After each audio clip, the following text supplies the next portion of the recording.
செலுத்துகிறேன். கர்த்தர் நல்லவர். ஆமென். இந்த நாளில் நான் உங்களோட பகிர்ந்து கொள்கிற ஒரு தலைப்பு என்னன்னா, நீங்கள் விரும்புகிறதை பெற்றுக்கொள்ளுங்கள். நீ எதை விரும்புறியோ அதை பெற்றுக்கொள்.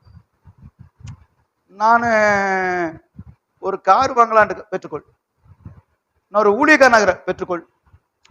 நான் எங்க விலக போறேன், இப்படியே போயிருந்துட்டு இப்படியே வாழ்ந்துட்டு இப்படியே சொத்து போயிடலானுங்க.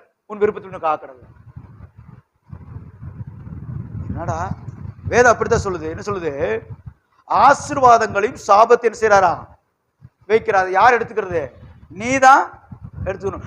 நன்மையும் தீமையும் ஏதேன் தோட்டத்துக்குள்ள இருந்துச்சு. ஜீவர்சன் கனியும் இருந்துச்சு, நன்மை தீமை கனியும் இருந்துச்சு. ஏவல் எதை தெரிஞ்சுக்கிட்டா? நன்மை தீமை தான் தெரிஞ்சுக்கிட்டா. ஆனா ஜீவர்சன் கடி இருந்துச்சு, அதை எடுத்துக்கலாம் நினைச்சாலா? இன்னைக்கு நான் நிறைய பேத்துக்கு எது நல்லதுன்னு தெரியறது இல்ல, எது செய்யாத அப்படின்னு அதை செஞ்சுட்டு இருக்கிறான். துணிகரம் உண்மையா இல்லையா? ஆனா வேதம் சொல்லுது, நீ விரும்புறியத அப்படியே ஜாலியா வாழன்னு விரும்புறியா? வச்சுக்கோ, பெற்றுக்கொள், சந்தோஷமா வாழு. ஒரு நாள் ஞாயிற்றுல நிற்ப என்பதை மறந்து விடாது. பைபிள் ஒரு அழகா இருக்கும். வாலிபனை குறித்து சொல்லுவாங்க, வாலிபனே உன் கண்ணின் காட்சியை பாரு, உன் நெஞ்சில் சொல்லப்படியே நடரா, ஆனா ஞாயிற்றுல நிறுத்தப்படுவார். ஆண்டவரோடு உடன்படிக்கை பண்ணின நம்ம ஞானஸ்தானம் உடன்படிக்கை பண்ணிட்டோம். அதுக்கப்புறம் பரிசுத்தம் வாழ்றோமா இல்ல சுயசத்துக்கு வாழ்றோமா? தேவனுடைய கட்டளை நியாயப்பிரமாணத்தின்படி, கிருபையின் பிரமாணத்தின்படி நம்ம ஞானஸ்தானம் எடுக்கணும். எடுத்தோமா? எடுக்கல, சந்தோஷமா வாழ்ந்துருப்போம். அவனவனுக்கு கிரியைக்கு அவனவனுக்கு பலனிக்க என்னோட கூட பலன் வருகிறதுங்கிறார் ஆண்டவர். ஆகியால் வேதாகமம் சொல்லுது, இந்த நாட்கள் நான் உங்களோட பகிர்ந்து கொள்ளும் காரியம், நீங்கள் விரும்புகிறதை பெற்றுக்கொள்ளுங்கள். என்னத்தை விரும்புவோம் அப்படின்னு சொல்லி பார்ப்போமா? யோவான் எழுதின சுவிசேஷம் 15ஆம் அதிகாரம் 7ஆம் வசனம் சொல்லுது, நீங்கள் என்னிலும் என் வார்த்தை உங்களிலும் நிலைத்திருந்தால் நீங்கள் கேட்டுக்கொள்ளும் எதுவோ அது உங்களுக்கு செய்யப்படும். ஆண்டவர் சொல்றாரு, நீங்க என்னிலும் என் வார்த்தை உங்களில் நிலைத்திருந்தா நீங்க கேட்டுக்கொள் எதுவோ அது உங்களுக்கு செய்யப்படும். ஆண்டவரே, நான் நல்ல ஒரு சமாதானமா வாழணும், நல்ல ஒரு அரசாங்க வேலை எனக்கு கிடைக்கணும், நல்ல ஒரு கம்பெனில ஒரு பொசிஷன்ல இருக்கணும், என் குடும்பம் இப்படி இருக்கணும், என் மனைவி இப்படி இருக்கணும், என் பிள்ளைகளுடைய எதிர்காலம் இப்படி இருக்கணும், என் வாழ்க்கை தரம் இப்படி இருக்கணும், என் ஊழியம் எப்படி இருக்கணும், என்னுடைய குடும்பத்தின் பிள்ளைகள் எல்லாம் ரட்சிக்கப்பட்டு, பல கனவுகளோடு பல ஏக்கங்களோடு பல காரியங்களோடும் இருப்போம். அப்படி யார்கிட்டையும் இந்த காரியம் இல்லைன்னு சொல்ல முடியுமா? இருக்கும். ஒரு பிச்சைக்காரன்ட்ட யூடியூப்ல ஒரு பேட்டி எடுத்தானுங்க. இப்படி நீங்க தர்மம் வாங்கிட்டு இருக்கிறீங்களே, உங்க கடைசி ஆசை, உங்களுடைய ஆசை என்ன அப்படின்னு. அவன் சொன்னா பாருங்க, அடி செமஸ். இது அம்பானி அதானிக்கு நான் ஃபைனான்ஸ் பண்ணணுங்கிறானா?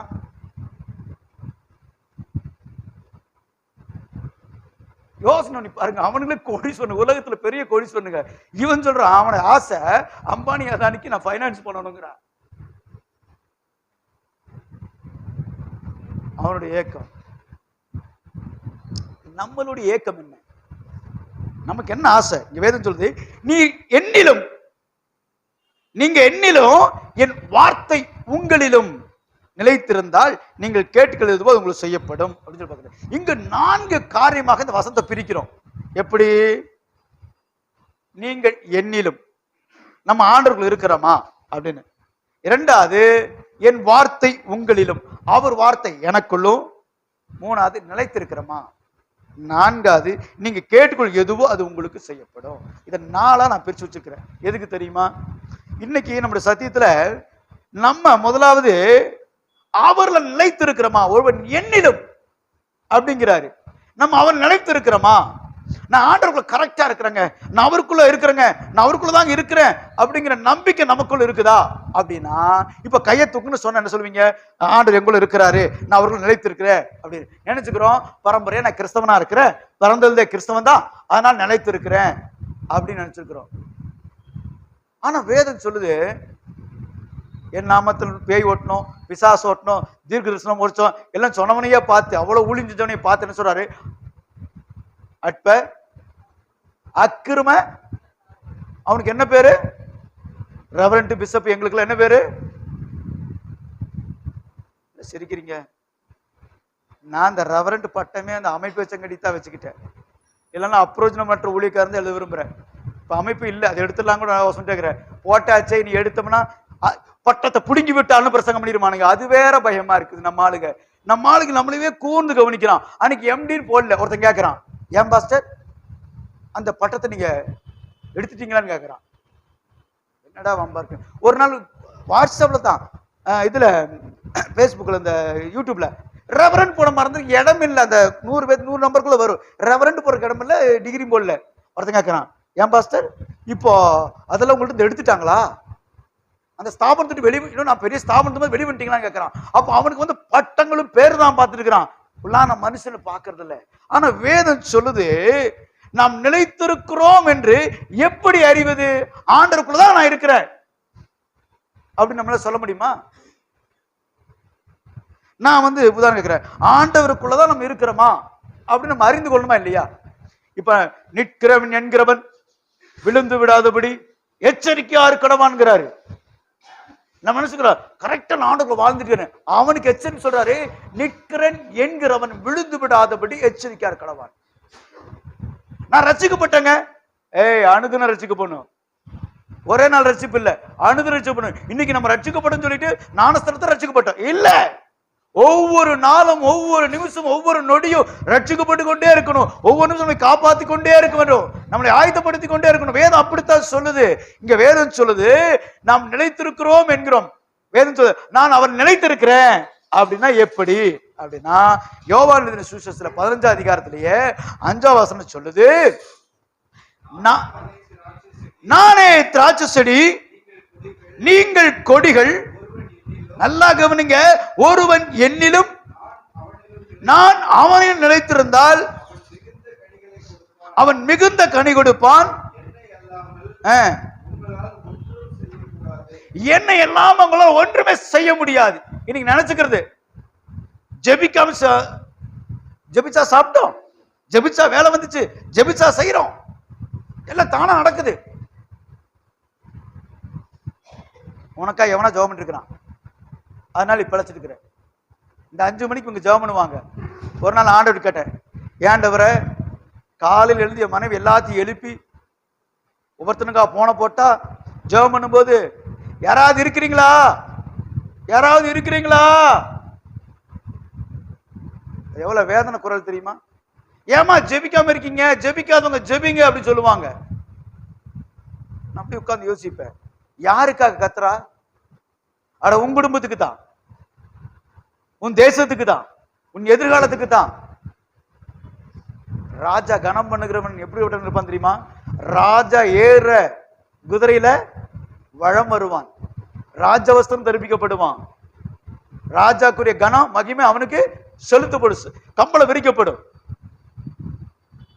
அதாவது வேதாகமம் சொல்லுது, என்னை எல்லாம் உங்களால ஒன்று செய்ய முடியாது. உன் பலத்துல சம்பாரிச்சலாம், உன் நாணத்துல சம்பாரிச்சலாம், உன் அறிவில் உன் குடும்பத்தை காப்பாற்றலாம், உன் திறமையில வாழ்ந்தலாம், ஒரே நிமிஷம் தூக்கிடுவார். உன் பணத்தை யோபுடைய ஒரு நாள் காரியம்தான். ஒருத்த ஓடி சொன்னான், மாட்டு மந்த போச்சு, ஆட்டு மந்த போச்சு, ஒட்டகம் போச்சு, என்னடா காத்து வந்து தூக்கிட்டு போயிடுச்சு, கொள்ளையடிச்சிட்டாங்க, எல்லாம் போயிடுச்சு. ஒரே நாள் யோபு இழந்து போனான். உன்னுடைய ஆசீர்வாதம், உன் பெருமை, உனக்கு ஒரு வியாதி கொடுத்துட்டாரு, கொடிய வியாதி கொடுத்துட்டாரு. அப்ப நீ என்ன பண்ணுவ? உன்னை யாரு காப்பாத்துவா? சும்மாவே உன்னை ஏத்துக்க மாட்டாங்கிறான். ஒரு வியாதி வந்துருச்சு, கைகள் வராம போயிடுச்சுங்க, காப்பாத்துவாங்க? உலக பொருளால மனுஷனை சம்பாதித்துக்கொண்டு பைபிள் சொல்லுது. தெரியுமா உங்களுக்கு? எண்ணத்தை சம்பாதித்தாலும் நாணத்தை புத்தி சம்பாதித்துக்கோ. உன்னுடைய பாவனை, அப்படி ஆக்ட், நடிப்பு, திறமையால ஒருத்தங்க காப்பாற்ற முடியாது, கைவிடப்படுவேன். பாஸ்டர் வந்து பாஸ்டமா பாக்குறீங்க, ஊழியக்கார பார்த்து சோதரங்கய்யா கருத்து நல்லவருங்க அப்படின்னு நீ நடிக்கிற. அருமையா சொன்னாரு, ஒருத்தனை காப்பாத்துறதுக்காக நீ உண்மை பேசினா பொய் தான். உன்னை காப்பாத்துக்கிறதுக்கு நீ சொல்ற பொய் தான், மாற்றமே கிடையாது. பாஸ்டர் சங்கடப்படுவார் ஒரு பொய், பாஸ்டர் சங்கடப்படுவாங்கன்னு ஒரு பொய். நான் அடிக்க சொல்றேன், நீ யாருக்காவும் பொய் சொல்லாத, நடிக்காத. உன்னை ஆண்டவர் செய்றாரு, பார்த்துட்டே இருக்கிறாரு. உண்மை சொல்றானா இல்லையா? நீ நிலைத்திருக்கிறனா எதனால கண்டுபிடிக்க முடியுமாமா? உன்னுடைய கனிகளினாலே உன்னை அறியலாம். அவன் என்னிலும் ஒருவன் என்னிலும் நான் அவனில் நிலைத்திருந்தாள் அவன் மிகுந்த கனி கொடுப்பான்கிறாரு. கனி அப்ப என்ன கண்ணா? ஆவிக்குரிய கனிகளாலே அறியலாம். உன் வாழ்க்கையில ஆவிக்குரிய கனிகளை வச்சு நீ ஆண்டவருக்குள்ள வாழ்றையா, நீ வாழலையா, நடிக்கிறியா, ஏமாத்துறையா, எல்லா கேள்விக்கும் பதில். அப்போ நமக்குள்ள ஆவிக்குரிய கனி என்ன? முதல் கலாத்தியர் எழுதின கலாத்தியர் புத்தகத்துல 5ஆம் அதிகாரம் 22, 23 சொல்லுது, ஆவியின் கனியோ அன்பு. ஃபர்ஸ்ட் கனி என்னது? அன்பு. உன்கிட்ட அன்பு இருக்கா அப்படின்னா, அன்பு சகலத்தையும் சகிக்கும். ஃபர்ஸ்ட் அடி சகலத்தையும். இந்த குழந்தை எட்டி உதைக்கும், தாய்க்கு வலிக்கும் பாருங்க, ஆனால் சகி தாங்கிக்குவான். உங்களுக்கு ஒரு விஷயம் தெரியுமா? தாம்புல எவ்வளவு பெரிய குற்றவாளியா இருந்தாலும், எவ்வளவு கட்டவன அந்த தாய்க்கு ஆரவா நல்லவன் தெரியுமா உங்களுக்கு? அப்படியே மூடி வச்சுக்கோ தாய், சிறகுல மூடி வைக்கிற மாதிரி. ஏன்? அன்பு. அன்பு சகலத்தையும் சகிக்கும், சகலத்தையும் நம்பும், சகலத்தையும் விசுவாசிக்கும். அன்புக்கு பொறாமை இல்லை. அன்பு தன்னை புகழாது. இன்னைக்கு நம்ம என்ன, நான் வந்து பாடினது எப்படி பாத்தீங்களா பாஸ்டர்? உண்மை. அன்புக்கு நமக்கு பெருமை வந்துடும் பாத்தீங்களா? அன்பு தன்னை என்ன செய்யாதாமா? நான் மட்டும் அந்த பணத்தை கொடுத்த அந்த நேரத்தில் உதவி செய்யணும்னு வச்சுங்களேன், உங்க வாழ்க்கை டேமேஜ் ஆயிருக்குமா. அவனை புகழணுமாமா, அவனை கனப்படுத்தணுமாமா. அன்பு தன்னை புகழாது, இருமாப்பா செய்யாது, தற்பொழிவை நாடாது, சினமடையாது. பாத்தீங்களா? அன்பு தன்னை புகழாது, சினமடையாது, கோபங்கள் தன் அயலாமை பொறாமை கொள்ளாது, சகலத்தையும் நம்பு, சகலத்தையும் விசுவாசிக்கும். அவன் முதல் கனி நம்ம இருக்குதா? ஆவிக்குரிய கனி. இப்ப அந்த கனி இருக்க மட்டும் கை தூக்குனா நமக்கு மனசுக்குள்ள என்ன ஆகும்? பொறாமை இருக்கே, நமக்கு கோபம் இருக்கே, ஐயோ நம்ம அவன் நம்பிக்கை இருக்க. இப்படி ஃபர்ஸ்ட் கனி அவுட். இரண்டாவது சந்தோஷம். இப்ப உங்க முகத்தை பார்த்தாவே எவ்வளவு கலகலப்பா இருக்கிறீங்க தெரியுமா? ஆவிக்குரிய கனிகள். உங்க கனிகளை நான் பார்க்கிறேன், ஆவிக்குரிய கனிகளை. இப்படியே இருக்கிறான் நம்ம பிரைஸ் லார்ட் அப்படிங்கிறான். பழிச்சு காட்டுறானா இல்ல மூஞ்சி அப்படித்தானான்னு தெரியல, பரியாசம் பண்றான்னு தெரியல. ஏன் மூஞ்சுல முள்ளு கட்டின மாதிரியே இருக்கிற அப்படின்னு கேட்டோம்னா, நான் தான் வீட்டுல சண்டை ஓடிட்டு இல்லை. அப்ப என்ன இல்லை? சந்தோஷம். ஏன் உன் குடும்பத்துக்குள் சந்தோஷம் இல்லை?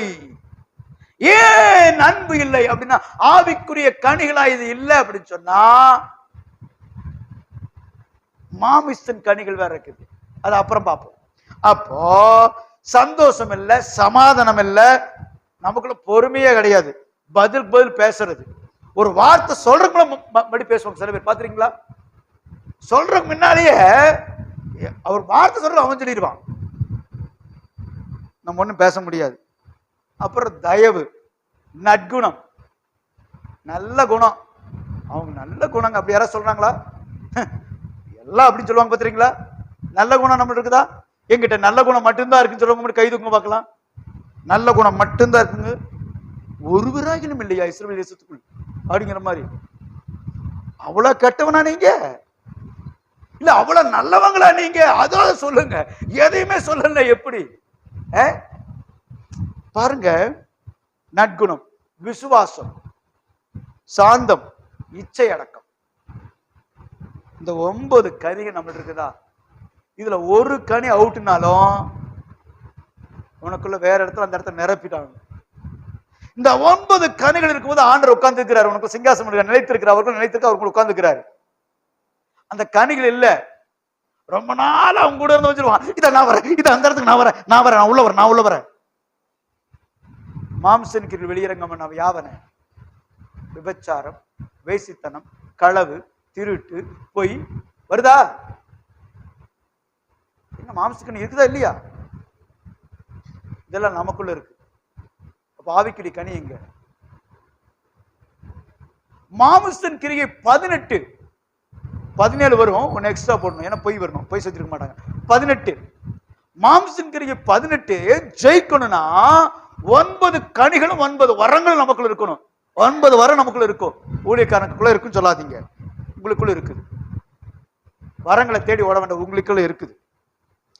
இந்த கனியெல்லாம் இருந்தாதான் அவரோட, ஏன்னா இயேசு கிட்ட அன்பு இவ்வளவாய் அன்பு கூர்ந்து ஜீவனை கொடுத்தாரா?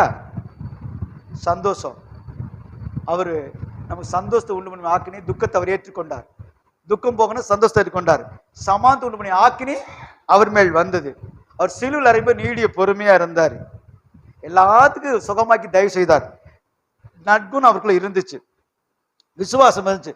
லாசரு வெளியவானாரு, சாந்த குணமா இருந்தார். யாரு கேட்டாலும் பதில் பொறுமையா சொன்ன. இச்சை அடக்கம், இச்சை அடக்கம் வரணும். அத்தனை ஜெபிக்கணும். யார் ஒரு மனுஷன் அதிகாலையில் ஜெபிக்கலையோ அவன் இச்சை அடத்துக்கு அப்பால் பட்டவங்க. இச்சையில விழுந்து கிடக்குறாங்கன்னு அர்த்தம். மாம்சத்தையும் சரி உலகத்தையும் சரி அடங்க மாட்டாங்கன்னு அர்த்தம். அதிகாலை ஜெபம் இல்லாத கண்டிப்பாக சிக்கிருப்பான்னு அர்த்தம். வேதம் சொல்லுது. இப்படி அப்படி விரோதமா பிரமாணம் ஒன்றுமில்லை, இந்த கனிகள் இருந்தால் நம்ம நிலைத்திருக்க முடியும் சொல்றோம். இப்ப என் வார்த்தை எனக்கு டவுட். ரெண்டாவது கேள்வி, என் வார்த்தை உங்களிலும் அப்படிங்கிற அவருடைய வார்த்தை நமக்குள்ளதா? சரி, அவருக்குள்ளதான் நம்ம நிலைத்திருக்கல, அவருடைய வார்த்தை அது நமக்குள்ள இருக்குதா?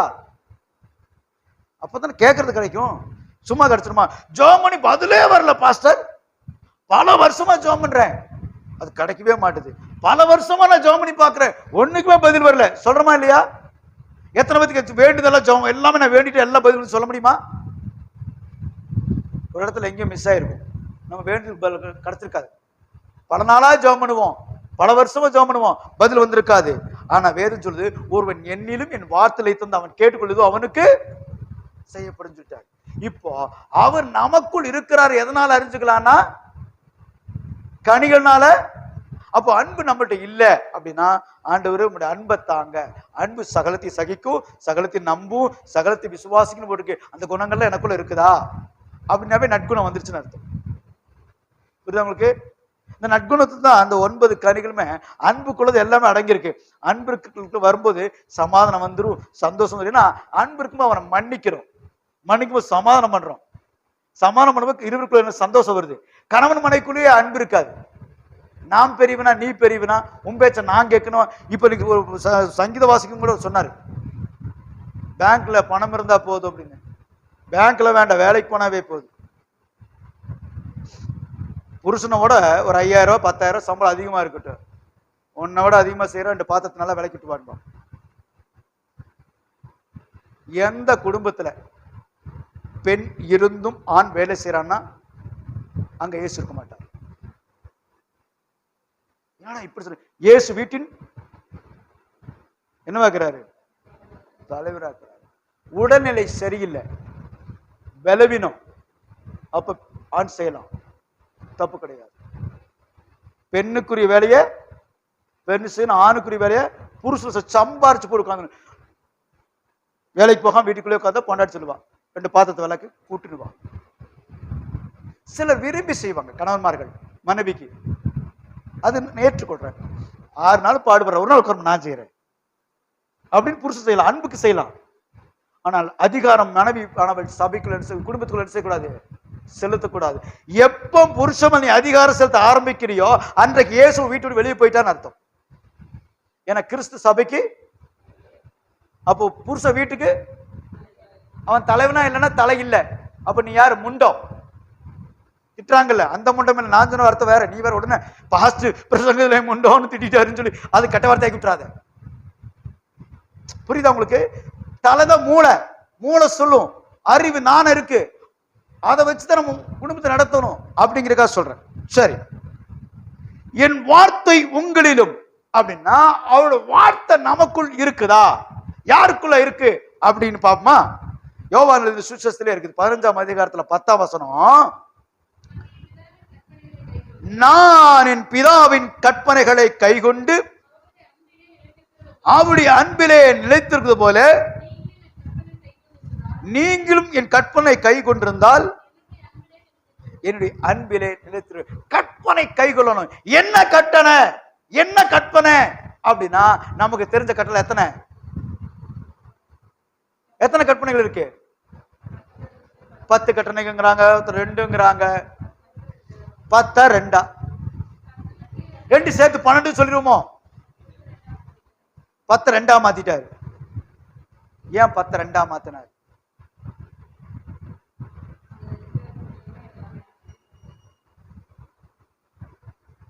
நல்லா கவனிக்கணும். இந்த 10 யாரு 10 கட்டளை விட்டு ஒரு நாளைக்கு நான் பேசுறேன். ரொம்ப நாள் எனக்கு ஆசை. 10 கட்டளையிலும் ஏன் 2 பிரிச்சன ஒரு நியாய பிரமாணம் கிருபின் பிரமாணம் உள்ள இடையாகும். அது பெரிய ஒரு சத்தியம், அழகா இருக்கும். அது நாளைக்கு ரொம்ப நாள் பேசணும் ஆசையா இருக்கு, பேசுறேன். இந்த 10 கட்டளை 2 கட்டளை ஆக்குறது என்னன்னு கேட்டீங்கன்னா, அட 10 நீ சுமக்க முடியாதுன்னு சொல்லி லகுவாய் மாற்றி இருக்கிறார். அந்த 10 கட்டளைல இப்போ முதல் கட்டளை என்ன? உன்னை நேசித்து போல. அப்புறம் இன்னொரு கட்டளை, அந்த ஒரு கட்டளை தாங்க மறந்து போச்சு. கொஞ்சமா இருந்துச்சுங்க, ஞாபகத்துக்கு இருந்துச்சு, ஆனா மறந்து போயிருச்சு. யாராவது சொல்லுவாங்க? யாரு சொல்லுங்க, என்ன கட்டளை? என்னையா 2 கட்டளைன்னு சொன்னீங்க? 2 கட்டளை ஒரு கட்டளை நிக்குது. ஒருவேளை ஒன்ன உள்ள வாங்கிட்டாரோ ஆண்டவரு? உன் தேவனாகிய கர்த்தரிடத்தில் பார்த்து படிக்க கூடாது, மனசுக்குள்ள எழுதி வச்சிருக்கணும். நான் சொல்றது புரியுதா? பார்த்து படி தப்பு இல்லை. நம்ம எதுக்கு வசனம் தெரிந்து எடுத்துட்டோம், ஆனா அந்த கட்டளை எங்க இருக்கணுமாமா? என்ன சொன்னாரு? நல்லா கவனிங்க. நான் பிதாவின் கற்பனையில கை கொண்டு அவருடைய அன்பில நிலத்து போல நீங்கள கற்பனையில கை கொண்டு இருந்தால், கைனா நான் டெய்லி அது பிராக்டிஸ் பண்ணிருக்கிறேன், மறந்து போவேன். கை கொண்டு இருந்தா அப்போ அவருடைய கற்பனை என்னன்னா, உன் தேவனாய் கர்த்தரிடத்தில் முழு இருதயத்தோடும் முழு ஆத்மாவோடும் முழு பலத்தோடு என்ன செய்யணுமாமா? அப்போ ஜெபிக்க நேரத்துல தூங்குறது முழு பலமா? முழு பலம் எங்க கொடுத்துருக்குறோம்? தூக்கத்துல. முழு பலம் எங்க கொடுத்துருக்குறோம்? வேலையில கொடுத்துருக்குறோம். முழு பலம் உறவினர் வீட்டுல கல்யாண காட்சியில. முழு பலம் நம்ம சொந்தமான காரியத்துல கொடுத்துருக்கோமா இல்லையா? நான் உங்களை துக்கப்படுத்து பேசுறதுல ஒரு தெரிஞ்சுக்க, உங்களை அதிகமா நேசிக்கிறங்காட்டி தான் உங்களுக்கு பிரசங்கம் பண்ணிட்டு இருக்கிறேன். இல்லைன்னா மாரியத்து கோயில கூழ் வாங்கி குடிச்ச மாதிரி குடிச்சிட்டு போயிட்டே இருங்கடான்னு விட்டுற வேண்டியதான்.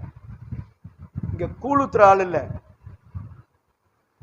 தன்னையே பலியா கொடுத்த இயேசுவின் ரத்தத்தை ஊத்துற இடம், தன் சரீரத்தை கொடுத்த இடம் இது. அதை நினைவு கொண்டு உங்களோட பேசிக் கொண்டிருக்கிறேன். வேதம் சொல்லுது, என் பிதாவின் கற்பனைகளை கைகொண்டு அவருடைய அன்பிலே. யாருடைய அன்பிலே? இன்னைக்கு உலகத்தின் கற்பனை என்ன? மாய உலகத்தின் கற்பனையிலே நாம் நடந்து கொண்டிருக்கிறோம். நமக்கு பிரியமானபடி வாழ்ற வாழ்க்கையில நிலைத்திருக்கிறோம். ஒருவன் எண்ணில என் வார்த்தையில, அவட வார்த்தை என்ன சொல்லுது? மனம் திரும்பு அப்படின்னு என்ன செய்யணும் சொல்லுங்களேன்? மனம் திரும்பினா என்ன செய்யணும்? உங்களுக்கு தான்ப்பா கேட்கிறேன். மனம் திரும்பினா என்ன செய்யணும்? மனம் திரும்புனா அப்படியே திரும்பிட்டு ஆண்டவரை விட்டு அப்படியே வெளியே போயிடணும். அப்படியா? ஞானஸ்தானம் மட்டும்னா எனக்கு கார் மட்டும் வாங்கி கொடுத்துருங்க, எனக்கு வண்டி மட்டும் வாங்கி கொடுத்துருங்க. கேட்கணுமா இல்லையா? நம்ம தேவையெல்லாம் கேட்டோமே.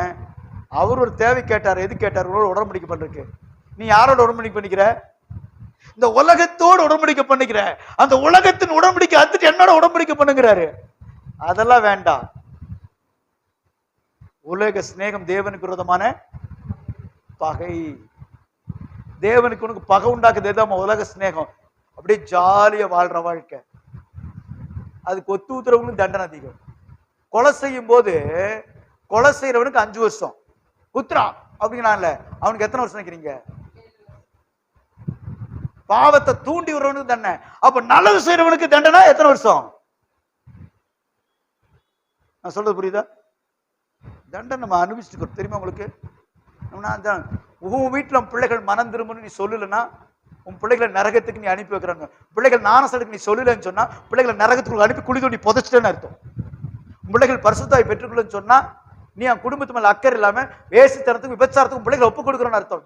வேதம் சொல்லு, நான் சொல்லல. பரிசுத்த ஆவியானவர் உங்கள் மேல் வந்து என்ன செய்வாரு? தங்குவாருன்னு போட்டிருக்கு. அவன் உலகத்தோட தங்கி இருக்கிறான், உலக இச்சைகளோடு உலக காரோடு தங்கி கொண்டு இருக்கிறான். அப்ப நான் பிள்ளைகள் செய்யணும், இதெல்லாம் கட்டளை கற்பனை. புரியுதா நான் சொல்றது? கட்டளை. ஆண்டவர் சொல்றாரு, உன் பிள்ளைய உட்கார வச்சு போதி சொல்லு, எச்சரி சொல்றாரா இல்லையா? சொல்றது இல்லை.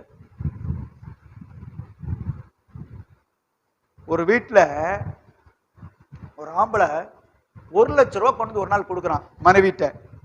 அவ என்ன செய்யணும்? மனைவியான என்ன செய்யணும்? அந்த பணத்தை வாங்கி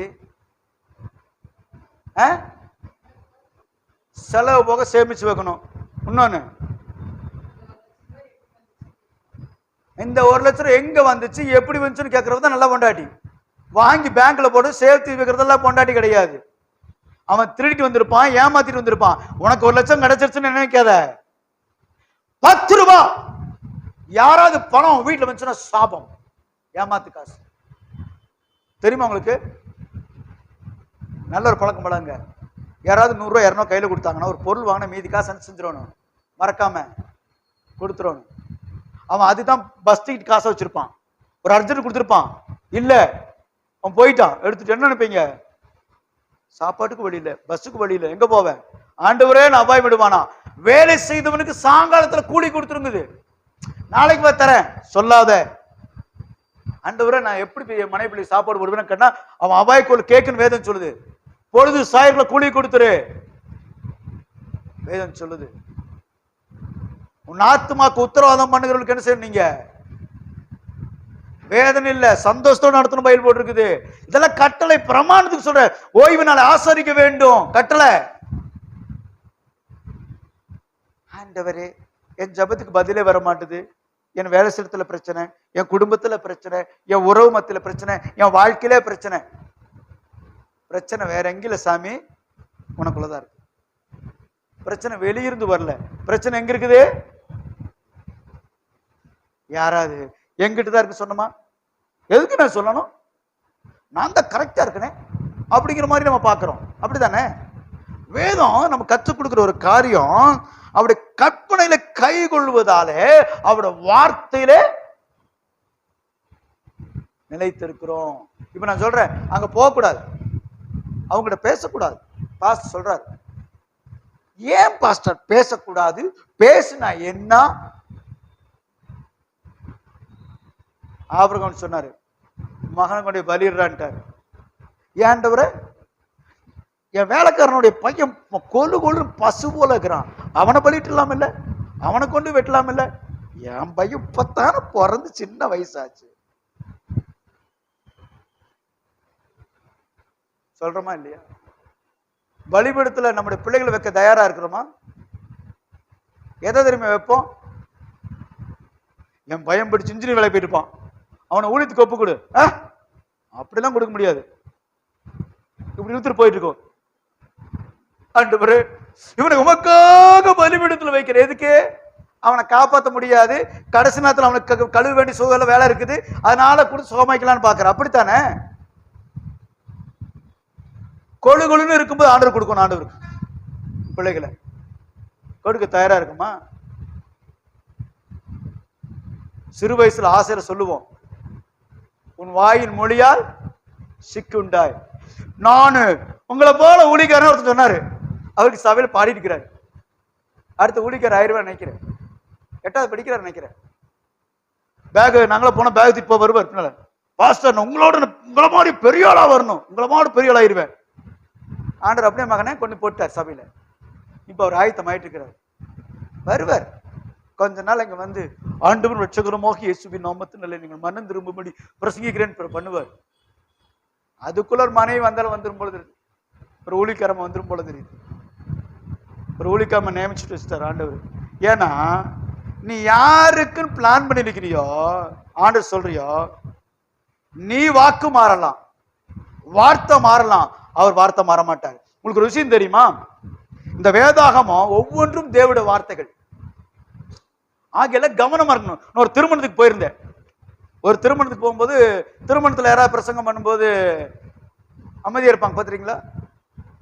அவன் பாட்டுக்கு பேசிட்டு இருப்பான், என்ன வேணாலும் பேசிட்டு இருப்பான். அந்த பாஸ்ட் கல்யாணத்துல சைலண்டா இருக்கணும், எந்த மலையாளி இருப்பாவும் அமைதியா இருக்கணும் என்ன அப்படின்னாரு. அடப்பாயாஞ்சு அவன் பாட்டு பேசிட்டே இருக்கிறான். அவர் பாவம் ஊழிக்காரு சொல்லிக்கிட்டே இருக்கிறாரு. அப்புறம் எனக்கு அதுல ஒரு பங்கு, வேதம் வாசிக்கணும். நான் வந்தோன்னு மைக்க பிடிச்சிட்டு ஒரே ஒரு சத்தம் தான் போட்டேன், எல்லாம் அமைதியாயிட்டாங்க. உங்க வார்த்தை கேட்கற நாவல் எல்லாரும் இங்க வந்து ஸ்டேஜுக்கு வந்துருங்க, நீங்க பேசுங்க, நாங்க உட்காந்து கேட்கறோம் அப்படின்னு. எல்லாம் பேசுறவங்க கவனிங்க, எல்லாம் இங்க வந்து பேசுங்க, நாங்க அங்க போய்க்கிறோம். என்னாச்சு? எல்லாம் அப்படியே அமைதியா இருந்தாங்க. ஒரு மனுஷ வார்த்தை கேட்க வரல, கல்யாணத்தை ஆசிரியக்கு வந்திருக்கிறீங்க. குழந்தைங்க ஆசீர்வாதமா இருக்கணும்னா நம்ம தேவோட வார்த்தையை கேட்கணும். பைபிள் எழுதப்பட்ட எல்லா வார்த்தையும் தேவோட வார்த்தைகள் அப்படின்னு. அது கல்யாணம் முடிவு மட்டும் அமைதியா இருந்துச்சு. அந்த பாஸ்டர் சொன்னாரு, ஒரே அதட்டு தான் அப்படின்னீங்க, நான் கோயம்புத்தூர் இல்லை அப்படின்னு. அவர் சிரிக்கிறார், நான் கர்நாடகான்னு சொல்றீங்களா அப்படின்னாரு.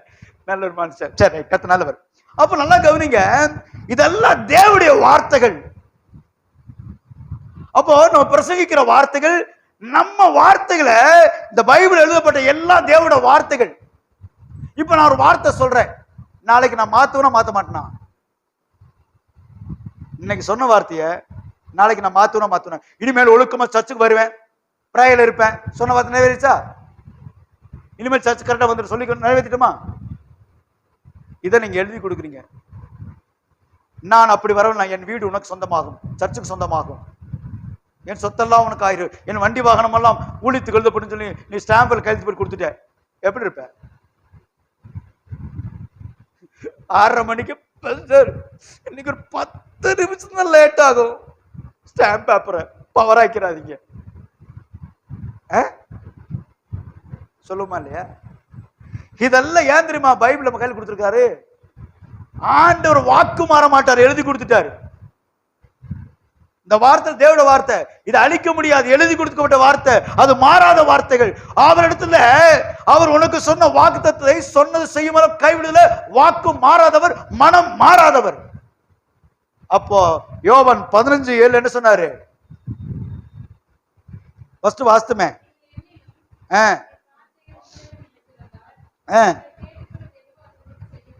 பாத்தீங்களா? அப்ப வாக்கு மாறுவாரு, என்ன செய்ய மாட்டாரு?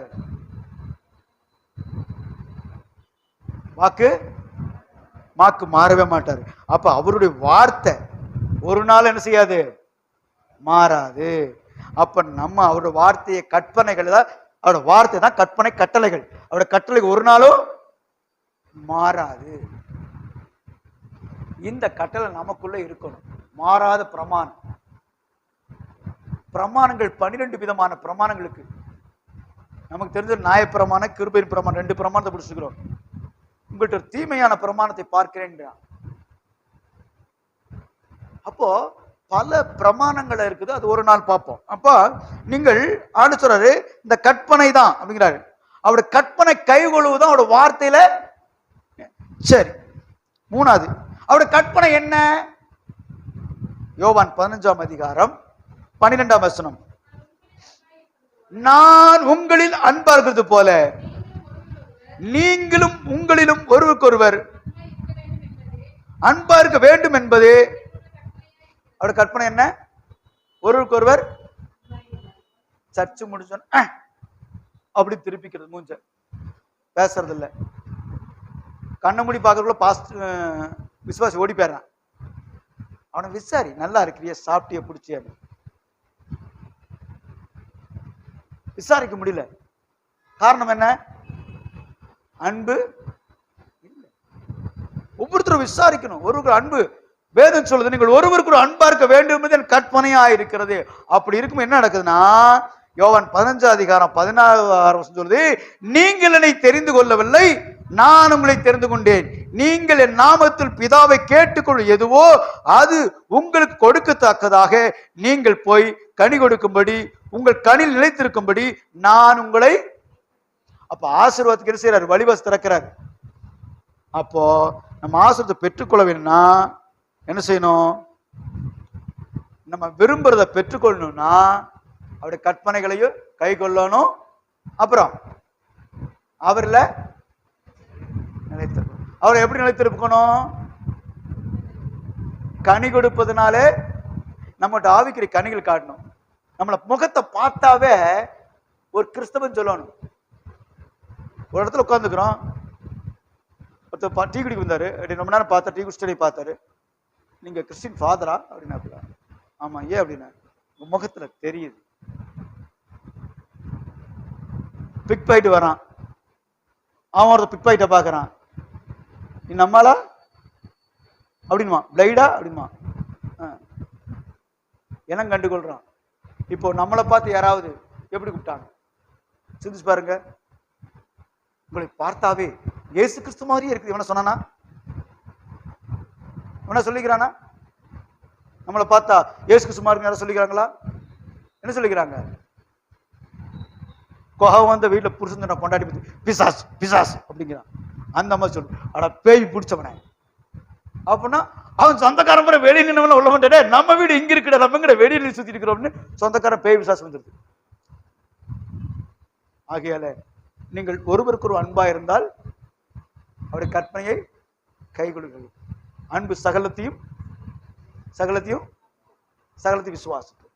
இந்த அன்பு தான் ஆவிக்குரிய கனியின் முதல் கனி. அப்போ ஆவிக்குரிய கனியின் நம்ம இடத்துல காணும். நம்மளை பார்த்தாவே முகத்துல ஒரு பிரகாசம் தெரியணும். உங்களை பார்த்தா கிறிஸ்தவங்களா தெரியுது. உங்களை பார்த்தா அண்ணாச்சியம்மா மாதிரியே தெரியுது அப்படின்னா உங்களுக்கு ஒரு கத்து. நாங்க திருநெல்வேலி பக்கத்தால தானே குடியிருந்த. நீ திருநெல்வேலிக்காரனா? இந்த கம்மலும் அந்த செயினும் போட திருநெல்வேலிக்காரியா இருக்கியா? திருநெல்வேலிக்காரனா இருக்கியா? எங்கிட்ட கேட்பாங்க, அப்புறம் எங்க இருக்கிறீங்க? நான் சும்மா அவனை பார்த்துனே வச்சுவேன். சும்மா இருக்கிறீங்களா, எப்போ வந்தீங்க அப்படின்னு. அண்ணாச்சி நீங்க எங்க இருக்கீங்க? நம்ம அவங்க கேட்பாங்க. ஆனா பேச்சுல ஒண்ணுமில்லையா, மூச்சுல தான் இருக்கு. நம்ம இழுத்து விடுற மூச்சுல தான் இருக்கு. அது ஒவ்வொரு நிமிஷம் மூச்சு என்ன செய்யணும்? நல்லா இழுத்து விட்டு, என்னன்னு ஒரு இழுத்து நல்லா இழுத்து விட்டு பாருங்க, ஏசுன்னு வரும். தெரியுமா உங்களுக்கு? இழுத்து விட்டு பாருங்க. இழுத்து அப்படி நிறுத்திக்காதீங்க. கடைசியில கலராக அடக்காரன் ஆயிருப்போது. கத்து ஸ்தோத்திரம். கத்து நல்லவர். கருத்து ஆசிரியப்பார். கண்களை முடிச்சு